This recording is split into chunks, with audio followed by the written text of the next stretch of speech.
ne želim da kažem da je mala stvar to što su ukinuli, to je što su zabranili mogućnost prodaje alkohola posle 10 sati. I kao što naravno svaki normalan čovek zna, nije razlog zbog koga su se ovi ljudi okupili danas, to jest večeras, nije taj da bi se propagirala neka vrsta raskalašnosti i neodgovornosti, što u krajnjoj liniji ne mora da bude isključeno. Čovjek može da se ponaša na način za koji sam smatra da je najprilagođeniji njegovom stilu života, ali cela poenta je ovoga da se prosto kaže jasno ne gradskim vlastima ili državnim vlastima koje jednostavno tretiraju ove ljude kao da nemaju svoje sopstvene izbore, kao da nemaju svoju slobodnu volju. Dakle, poenta ovog skupa jeste da se prosto stavi jasno do znanja da mi ne želimo državu tutora, ne želimo grad tutora.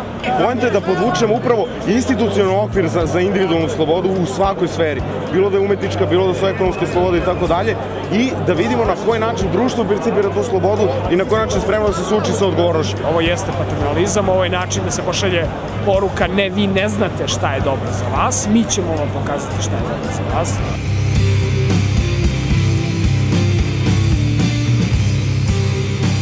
Dakle, osnovna ideja našeg okupljanja, mi iz Libeka smo tu da pošaljemo prosto jasnu poruku da se ne slažemo sa paternalističkim odlukama gradske vlasti. To je suština, ti moraš da utičeš na javnu politiku, na konkretne akte države.